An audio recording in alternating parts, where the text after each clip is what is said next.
오늘의 본문 말씀 마태복음 14장 28절 한 절 말씀입니다. 우리 함께 큰 소리로 합독하시겠습니다.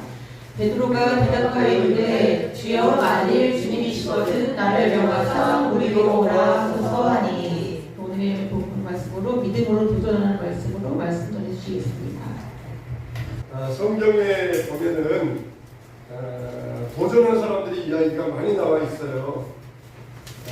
우리가 갈렙의 이야기를 들었잖아요. 갈렙도 나이가 85세가 되어서 나로 이 산지를 내게 주소서 그러면서 여호수아에게 요청했는데 그는 인생에 대한 새로운 도전이었던 것이에요. 호소대 총장을 지냈던 이 강석규 박사라는 분이 계셔요. 근데 이 박사가 나이가 95세가 되었을 때 어느 95세 어른의 숙이 이런 제목의 글을 지었는데 어떻게 그 글이 어떻게 나와 있냐면 이렇게 나와 있어요. 대개 이제 교수들은 나이가 65세가 되면 정년이 되어가지고 은퇴하거든요. 근데 이 양반도 그랬대요. 그래서 65세가 되어서 은퇴하면서 자기는 65세까지는 열심히 살았습니다. 정년 퇴임을 한 이후에는 덤으로 주어진 인생을 생각하고 피동적인 삶을 살았습니다. 그리고 95세가 되는 날 지난 30년을 덧없고 희망 없이 산 것을 몹시 후회했습니다. 65세 은퇴해가지고 95세가 되었는데 그냥 65세까지는 열심히 살았으니까 이제 좀 인생 편하게 지내보자 그러면서 30년 지내놓고 하니까 너무 후회가 되더라는 것이에요. 그래서 새롭게 어학 공부에 도전을 다짐합니다.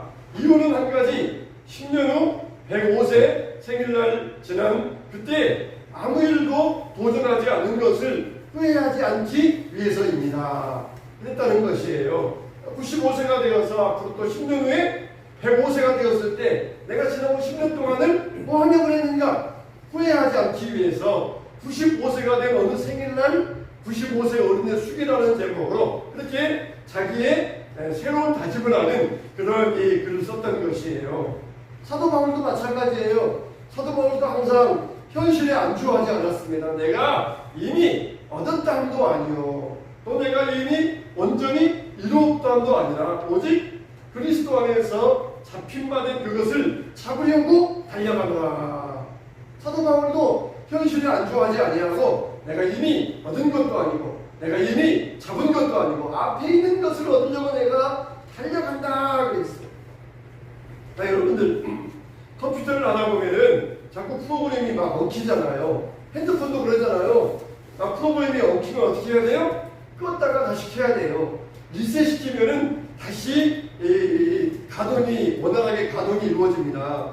우리 신앙도 마찬가지예요. 10년 단위로 혹은 20년 단위로 지내온 다음에 내가 그동안 이만큼 살아왔다. 내가 목사로서 또 집사로서 내가 이만큼 살아왔다. 내가 교회에서 이만큼 열심히 했다 하는 것을 다 리셋시켜야 돼요. 다 리셋시켜버리고 다 없애버리고 모든 것은 다 하나님의 은혜입니다. 하나님께서 앞으로 이루어가실 줄 믿습니다. 그러면서 새롭게 출발할 수 있는 그런 출발점이 있어야 돼요. 안 그러면은 내가 이만큼 이루었다 그러면은 그때부터 목사가 됐든 누가 됐든 교만해지기 시작해요. 내가 이만큼 이뤘으니까 대접도 받아야 되고 편히 쉬어야 되고 그러면서 그때부터 썩어지기 시작해요. 그러니까 우리가 특히 신앙적인 면에 있어서는 내가 이만큼 했다 그러면서 거기에 안주하지 말고 다 리셋시켜버려요. 다 없던 걸로 돌려버려요. 그래서 내가 새로 시작한다. 오직 하나님의 은혜다. 하나님께서 나에게 베풀어 주신 은혜로 내가 새롭게 시작한다. 그래야 교만하지 아니하고 우리가 항상 신앙 안에서 하나님의 은혜 안에서 새로운 출발을 할 수가 있어요. 항상 여러분 나이가 많이 들고 오랜 세월이 지나가면서 왜 사람들이 거기에 안주해 버립니까? 내가 이만큼 했는데 내가 이만큼 이뤘는데 나는 이제 할 만큼 했다. 그런 생각을 하기 때문에 그러는 것이에요. 그래서 살아있는 사람은 항상 도전하게 돼 있고 도전하는 사람이 세상을 만들어간다는 것이에요. 물론 우리가 도전하다 보면은 다 잘 되는 게 아니에요. 씨앗을 뿌렸는데 모든 씨앗이 다 잘 되는 게 아니에요. 어떤 것은 씨앗이 되어서 썩어버리는 것도 있어요. 어떤 것은 물에 떠나가는 것도 있어요. 그러나 반드시 그 중에는 싹이 나와서 열매 맺는 게 있기 마련이에요. 도전하지 아니하면 얻을 수가 없다는 것이에요. 어느 권사님이 이 나이가 많이 들으셨어요. 그래가지고 나오시던 교회를 못 나오게 되셨어요. 도덕이 불편해서 예배를 못 나오시니까 아들에게 부탁해서 야, 매 주일마다 교회 가서 꼭 주보를 한 장 갖다 주더라. 주보를 가져와라. 이렇게 아들에게 부탁해서 아들이 주보를 갖다 주면은 그 주보를 보면서 기도하시는 거예요. 우리 목사님 이번 주에 이런 설교 제목으로 기도하셨구나. 또 우리 교회 이번 주에 이런 일이 있구나. 또 이번 주에 우리 교회 어떤 신자가 왔구나. 그걸 보면서 교회를 위해서 열심히 기도하는 거예요. 정말 여러분 세상에는 하찮은 사람이나 필요 없는 사람은 아무것도 없다는 것이에요. 우리가 도전하려고만 하면은 포기하지 않으려고 하면 세상에 필요 없는 것은 아무것도 없어요. 여러분 베드로를 생각해 보세요. 베드로를 보니까 그는 예수님께서 무리로 걸어오는 것을 보시고 주시거든 영하여서 나로 무리로 오라하소서 그렇게 예수님에게 요청을 하잖아요. 근데 베드로의 이 예수님 편에서 볼 때는 베드로의 요청이었지만 베드로 편에 볼 때는 이거는 정말 놀라운 도전이에요. 도전. 누가 그동안 역사상 무리로 걸었다 그런 사람이 있는 것도 아니에요. 누가 무술을 연마해가지고 무리를 건 사람이 있었다 그것도 아니에요. 자기는 바다의 어부잖아요. 바다의 어부니까 물의 속성을 잘 알아요. 바다의 속성을 잘 알아요. 그래서 물에 빠지면은 사람은 물속에 들어가서 허우적거리다가 물속에서 죽는다. 물의 속성을 잘 알아요. 산골에만 살았던 사람들은 물의 속성을 모르니까 바다를 겁내지 않아요. 그러다가 어떻습니까? 밀 썰물 때 쫙 나갔다가 한정없이 놀다가 밀물이 들어오면서 그때서 허둥대다가 밀물에 밀려가는 그런 경우들이 많이 있어요. 왜 그래요? 바다의 속성을 모르니까. 근데 베드로는 바다에서 잔뼈가 굵은 사람이에요. 그래서 물속에 빠져가면은 아무리 헤엄 잘 쳐도 이런 바다 한가운데서는 절대 못 살아온다. 그걸 베드로는 알고 있는 사람이에요. 근데 베드로는 뭐라 그럽니까? 요청했던 거예요. 베드로는 도전하는 것입니다. 주님이시거든 나를 향하여 무리로 오라소서 그렇게 예수님에게 요청했을 때 베드로에게 뭐라고 합니까? 예수님은 단순히 한마디로 come 와라 오라 그렇게 한마디로 말씀하셨고 베드로는 그 음성 듣고 물속에 뛰어들었다는 것입니다. 여러분 우리가 도전하면서 이루기 위한 신앙은 어떤 복잡한 신앙이 아니에요. 단순한 믿음이 돼야 됩니다. 단순한 신앙. 예수님께서 하라고 하셨으면 된다. 예수님께서 나에게 오라고 하셨으면 무리를 걸을 수 있다. 이런 단순한 믿음이 필요해요. 단순한 믿음. 여러분들이 예수님께 기도하면서 공부하잖아요. 근데 열심히 기도하고 와서 공부하려고 그러는데 머리가 아파요. 이렇게 기도했는데 왜 이렇게 머리가 아플까? 예수님은 내 기도 안 들어주시나 봐. 그렇게 실망하면은 누가 좋아하겠어요? 마귀가 좋아해요. 맞아. 예수님은 나 같은 애 기도를 안 들어주시니까 너 앞으로 기도할 필요도 없어. 그러면서 마귀가 좋아해요. 근데 드러난 현상에 우리가 붙들리면 안 돼요. 믿음을 가지고 예수님께 내가 의지했으니까 예수님이 나에게 오라고 하셨으니까 나는 공부 시작하겠습니다. 나는 무리로 걸어가겠습니다. 그러면은 집중력이 생겨요. 집중력이 생기고 예수님 믿는 믿음으로 나아가면은 그때부터 길이 열려지고 문들이 열려지는 것이에요. 이렇게 머리 아파. 좀 쉬었다 해야 돼. 기도했으니까 기도 응답 안 됐으니까 그냥 놀아야 돼. 그럼 포기해버리면 마귀가 좋아하지만 그런 현상에 붙잡히면 안 돼요. 아니 베드로가 배 밖에 나오려고 그랬는데 유난히 그때 따라 막 파도가 더 쳐. 예수님이 오라고 그랬는데 파도가 좀 잔잔해지면서 그래야 가야 되는데 여기에서 막 파도가 더 치고 저기에서 파도가 더 치고 아니 예수님 오라고 했는데 왜 이런 일이 일어나? 무서워서 나는 못 가. 그랬더라 그러면은 베드로는 기적을 체험하지 못했어요. 여러분 현상에 의지하지 마세요.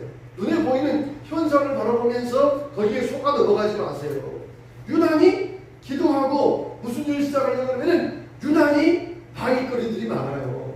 유난히 여러분 앞길로 나가서면서 방해하는 사람들이 있고 방해하는 환경들이 있어요. 근데 그것을 따라가다 보면은 실패합니다. 아니야. 분명히 기도하고 나는 믿음의 사람이다. 나는 예수님께서 이루실 것을 믿고 나는 믿음으로 가겠다. 이렇게 과감하게 도전하며 나아가면은 현상은 아무 소용이 없어요. 아무리 머리가 아프고 아무리 배가 아파도 그런 현상은 깜짝같게 돼 있어요. 믿음으로 나아가면은 하나님께서 깜짝같게 만들어 주신다는 것이에요. 그래서 베드로는 과감하게 물속에 뛰어들었잖아요. 근데 우리가 도전할 때에도 목적이 분명해야 돼요. 어떤 목적을 가지고 가느냐? 하나님의 영광을 위해서 내가 이 목적을 가지고 나아가겠습니다. 이런 분명한 목적이 있어야 돼요. 진짜 내가 무리를 걸을 수 있는가? 한번 내가 시험해 봐야 되겠다. 그렇게 시험하는 이유와 목적이 있으면 안 돼요. 하나님을 시험하지 말라고 했어요. 시험하려고 그러면 안 돼요. 그러나 분명한 이유와 목적이 뭐예요? 내가 이것을 통하여서 하나님께 영광 돌려야 되겠다. 하나님께 내가 영광 돌리는 삶을 살아야 되겠다. 그런 목적이 분명해요. 목적이 분명하면은 하나님께서는 믿음의 역사를 이루어 주신다는 것이에요. 베드로는 어떻게 했어요? 예수님께서 오라할 때 지체하지 않았다는 거예요. 즉시 바다에 뛰어들었다는 것입니다. 우리들도 기도하고 지체하면 안 돼요. 즉시 뛰어들 수 있어야 돼요. 그래서 마치 우리가 지체하다가 일을 그르치는 그런 경우를 당하면 안 된다는 것이에요. 여러분, 그런데 어떻게 했습니까? 베드로도 믿음이 사라졌어요. 예수님을 바라보고 가다가 파도를 바라보면서 물속에 빠져가는지라 그랬어요. 빠져가는지라 겁이 났던 거예요. 인간이니까 겁이 났던 거예요.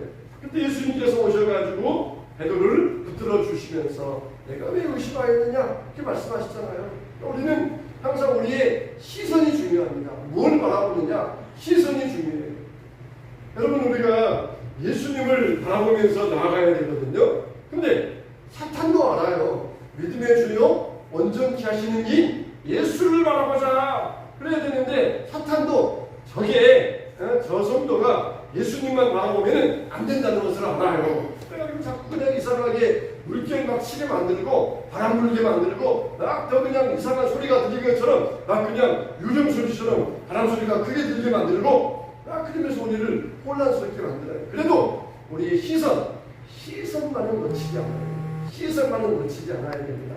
여러분, 무당이나 점쟁이들은 다 허신들이잖아요. 다 것들이잖아요. 세상에 없는 잡신들이잖아요. 근데 대구에 가면은 용한 점쟁이가 하나 있대요. 용한 점쟁이가. 이 점쟁이는 어떤 사람이냐 그러면은 이 대학을 이 아이가 우리 아들 대학 갈 수 있을까요 없을까요 하면은 이 점쟁이는 쪽지기같이 맞춰준대요. 쪽지기같이. 근데 엄마가 점쟁이 집 가가지고 우리 아들 이번에 대학 갈 수 있을까 없을까 물어보면은 쫓아내면서 당신 혼자 가지 말고 아들 데려가! 그럼 쫓아낸대요. 아들 다음에 올 때 아들 데리고 와! 되게 또 점쟁이들 또 반말 많이 하잖아요. 다음에 올 때 아들 데리고 와! 그러면서 반말하면서 쫓아보낸대요. 그 다음에 이제 아들 데리고 오면은 뭘 시키냐면은 여기 아들에게 한쪽에 앉아가지고 거기에서 공부를 시킨대요. 책을 보게 만든대요. 그러면서 자기는 딴 일을 하면서 눈치를 보면서 이 영문줄로 킬킬킬 보면서 걔가 어떻게 하고 있는가 그걸 본다는 것이에요. 그러니까 한 20분 동안 지켜본 다음에 점쟁이가 딱 점괘를 내놓는데요. 그러면서 이 아들은 대학 가겠소. 이 아들은 불합격이요. 그렇게 점괘를 내놓는다는 거예요. 그러면 그게 틀림없다는 거예요. 근데 뭘 보고 그러겠어요? 이 아들이 20분 동안 책을 보는 자세. 그걸 보고 이 점쟁이가 진짜 용의해서 맞추는 게 아니라 그걸 보고 눈치로 알아맞힌대요. 눈치로. 이 점쟁이가 귀신에 쥐어쓰는 게 아니라 그걸 보면 알 수 있대요. 딱 보면서 어떤 자세를 가지고 20분 동안 책을 보고 있는가. 그냥 여기저기 딴짓하고 있는가. 그러면 틀렸어. 가. 복비도 안 받을 테니까 고치 안 받을 테니까 내 집에 가. 쫓아버리고 정말 아이가 정말 뚜렷하게 20분 동안 책을 보는 모습 보더니 야 됐어 당신들은 틀린 이번 합격이야. 그 아이가 수석 합격했대요. 얼마나 자세를 가지고 똑바로 책을 보느냐. 그걸 보면서 자기가 이 판단해 준다는 거예요. 자기가 뭐 정체가 좋아서 알아맞히는 게 아니라 눈치껏 그렇게 맞춰요. 근데 그게 거의 틀림이 없대요. 거의 틀림이 없대요. 근데 부모도 그 점쟁이가 뭐 심기가 있어서 점쟁이 하는 게 아니라 안 돼요. 부모들도 알아요. 심기가 있어서 아니라 눈치를 보는 건 알아요. 근데 부모들도 확인하고 싶거든요. 그래서 자기 아들이 어떤 상태인가 확인하고 싶어가지고 데리고 가서 점쟁이에게 보여주면 그리고 그렇게 그런 일을 당한다는 그런 일이 벌어진다는 것이에요. 그러니까 모든 건 자세를 보면 안 돼요. 자세. 특히 시선 처리 자세. 시선이 어디에 있는가? 시선 처리 자세. 공부할 때에도 어떤 자세를 가지느냐. 특히 우리가 신앙생활 할 때에도 어떤 자세를 가지고 있느냐. 어떤 자세를 가지고 있느냐. 이게 보면 안다는 거예요. 그래서 교회에서 설교 들을 때에도 여러분들이 잘 쳐다봐 주면은 목사들도 힘이 나요. 즐겁고 힘이 나요. 지치지 않아요. 근데 성도들이 시선이 흩어져 있으면은 목사들도 피곤하고 힘이 빠져요. 하나님도 마찬가지예요. 하나님께서도 마찬가지예요. 우리가 똑바로 예수님만 바라보면은 야 너는 정말 싹수가 있다. 너는 정말 될 놈이다. 내가 너에게 복을 주겠다. 그렇지만은 그렇지 않으면은 시선 처리가 되지 않으면은 하나님께서도 그 사람에게 복을 주시지 않는다는 것이에요. 베드로도 예수님만 딱 바라보면서 나아갈 때는 물에 안 빠져갔는데 옆에 풍랑을 바라보고 바람을 바라보았을 때 그가 물속에 빠져들어가기 시작했다는 것이에요. 세상적인 일도 우리에게 어떤 자세를 가지느냐 그걸 요구하는데 하나님은 우리에게 너의 시선이 어디입니까? 믿음의 주여 언제든지 하시느니 예수를 바라보라. 주님만 바라보라. 주님을 바라보라. 그러면은 안광의 지폐를 철하는 것처럼 하나님께서 너의 삶에 복을 내려주실 것이다. 너의 삶과 함께하여 주시고 승리하게 하여 주실 것이다. 할렐루야. 시선 처리가 중요해요. 시선을 바라봐야 된다는 것이에요. 그래서 풍랑을 받고 계시는 주님을 바라보면서 믿음으로 나아갈 수 있어야 됩니다. 그때 베드로가 다급하게 외칩니다. 주여 나를 구원하소서. 주여 나를 구원하소서. 그때 어떻게 합니까? 믿음이 작은 자여 왜 의심하였느냐? 그러면서 책망하신 다음에 베드로를 던져주셨던 것입니다. 왜 그랬어요? 온전히 신뢰하지 못했으니까. 주님에 대해서 온전히 신뢰하는 그런 믿음이 없었습니까? 아유 이렇게 비가 오고 바람 불고 풍랑이는데 어떻게 더 걸어갈 수 있겠어? 그러면서 신뢰심이 깨어질 때 그가 물속에 빠져들어가기 시작했던 거예요. 우리에게 왜 시험이 찾아와요? 하나님 믿고 우리가 믿음의 열정이 있을 때에는 시험이 왔다가도 한 길로 따라가 버립니다. 근데 신뢰가 깨어지기 시작할 때 한두 번 예배 빠지기 시작하고 한두 번 기도 생활을 안 하기 시작하고 그렇게 틈이 생기기 시작하면은 신뢰가 깨어지기 시작하면은 시험의 물결이 우리를 그냥 엄몰해서 우리를 그냥 뒤덮어버리는 것이에요. 한두 번쯤이야 어떻겠어? 그렇지만은 신뢰의 틈이 생기기 시작하면은 우리 스스로가 물에 빠지는 것도 아니고 예수님께서 물에 빠뜨리는 것도 아니고 신뢰의 틈이 생기면은 그때 물결이 와서 우리를 금방 물속으로 그냥 빠뜨려 버리는 것이에요. 그때 가서 예수님이 나를 안 건져 주셨어요. 그렇게 예수님이 원망하면 내게 신뢰의 틈이 깨어졌는데 예수님에 대한 신뢰의 의심이 생겼는데 그것 때문인데 그때 가서 예수님이 원망하면은 아무 소용 없는 것이에요. 이렇게 베드로는 끝까지 예수님을 바라보지 못했지만 그래도 다시 부르짖으며 기도했을 때 예수님께서 오셔서 던져주셨던 거예요. 왜 의심하였느냐?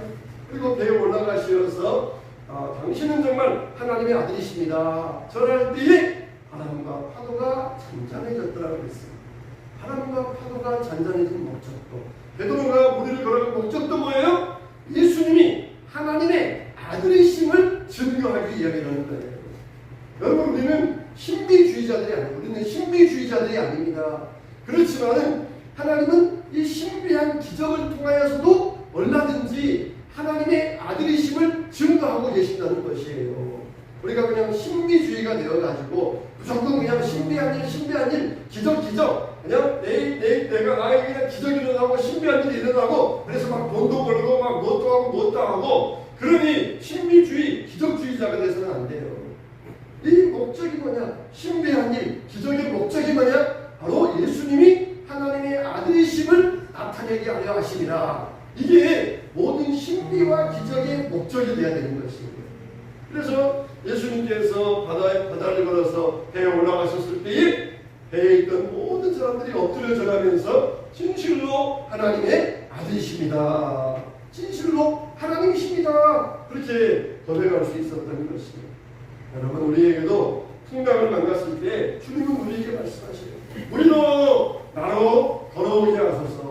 주님 앞에 그렇게 요청하고 도전할 수 있어요. 그러면 주님은 우리에게 오라. 그럴 때 우리는 이 엄청난 도전을 받아서 바다 위로 발을 내디뎌야 됩니다.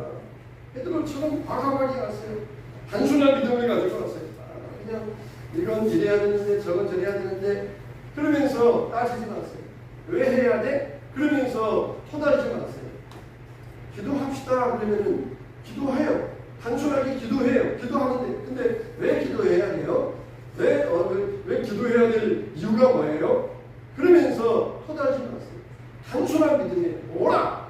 예수님 어떻게 가야 됩니까? 내가 혹시 물갈퀴라도 시즌해야 됩니까? 내가 혹시 이렇게 구명조끼라도 입어야 됩니까? 내가 혹시 튜브라도 준비해야 됩니까? 토달지 않았어요. 오라! 오라 하니까 그냥 맨몸 있는 그대로 물속에 들어가는 것이에요. 이게 단순한 믿음이에요. 아우 기도하라고요. 이번 주에 피곤해서 안 되고요. 이번 주에 바빠서 안 되고요. 또 이번 주에는 출장 가서 안 되고요. 토달기 시작하면 아무것도 못해. 단순한 믿음 가지고 오라. 그러면 내가 가겠나이다. 그대로 뛰어들면 되는 거예요. 그대로 지금 있는 그대로 뛰어들면은 결과는 하나님이 이루시는 거예요. 하나님께서 책임져 주시는 것이에요. 하나님이 이루실 일을 우리는 바라보고 나가야 됩니다. 무리를 걸어가려면 어떻게 해야 돼요? 배 밖으로 나와야 돼요. 배 밖으로. 현실의 안주에 있어가지고는 무리를 걸어갈 수가 없어요. 오라! 예수님 오라고요? 그러면 나는 몸을 붕 띄워가지고 예수님이 나를 한번 이렇게 예수님 쪽으로 나를 내 몸을 이렇게 붕 띄워서 가게 해주세요. 그런 사람들이 많아요. 보다 보면은 오라 그러면은 그냥 모든 일들이 몸이 붕 띄워져가지고 예수님께 가는 것처럼 그렇게 하는 것처럼 생각하는 사람들이 많아요. 그렇지 않아요. 예수님께서 오라 그랬으면은 내가 발을 띄워가지고 물 밖에다가 이 물 위에다가 내 발을 디뎌야 돼요. 디뎌야 돼요. 무서워서 어떻게 해요? 빠지면 어떻게 해요? 그러면 물을 못 걸어요. 주님의 말씀 드렸으면은 과감하게 단순하게 일어서가지고 물 위로 발을 내디뎌야 돼요. 내디뎌야 돼요. 중력의 법칙이 있다 할지라도 내디뎌야 됩니다. 그래서 우리가 이 안정적이고 안락한 삶에서 벗어나서 언제든지 주님께서 나에게 오라 그렇게 요청하시고 도전하게 하실 때에 우리는 그 도전에 내 마음을 맡기고 나아갈 수 있어야 됩니다. 여러분들은 여러분 인생에 기적과 하나님의 역사가 일어나기 원하십니까? 그러면 안주하지 마세요. 현실에 안주하면 안 됩니다. 배 밖으로 나와서 세상과 마주칠 수 있어야 돼요. 세상과 충돌할 수 있어야 돼요. 오나요? 그러면 단순한 믿음을 가지고 순종의 발걸음으로 나아갈 수 있어야 돼요. 기도하라! 그랬으면은 토달지 말고 기도하자! 기도합니다! 그러면서 시작하고 나아갈 수 있어야 돼요. 나 기도도 안 해봤는데 나는 기도만 하면은 졸려요. 나도 5분 이상 기도 못해요. 그러면서 막 토달기 시작하면은 평생 기도 못해요. 기도하자! 그러면은 하나님께 말씀 순종해서 시작하면 되는 거예요. 앉아가지고 졸리면은 졸더라도 기도할 게 없으면은 주기도문 100번 외우더라도 기도하는 거예요. 사도신경 100번 외우더라도 기도하는 거예요. 주기도문 100번 반복하고 사도신경 100번 반복했어요. 그러면은 30분 1시간 금방 지나갑니다. 주기도문 하나님이 예수님이 가르쳐 주신 가장 최고의 기도 중의 기도예요. 사도신경 사도들의 고백 최고의 고백이에요.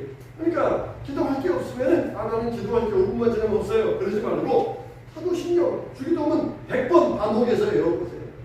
때로는 빨리 하기도 하고 때로는 천천히 한 문장 한 문장 새기면서 하기도 하고 빠르게 했다 또 느리게 했다 그러면은 졸릴 틈이 어디 있어요? 바쁠 틈이 어디 있고 그리고 5분이 뭐예요? 1시간도 금방 지나가요. 기도하자! 그러면은 순종하고 뛰어들면 되는 것이에요.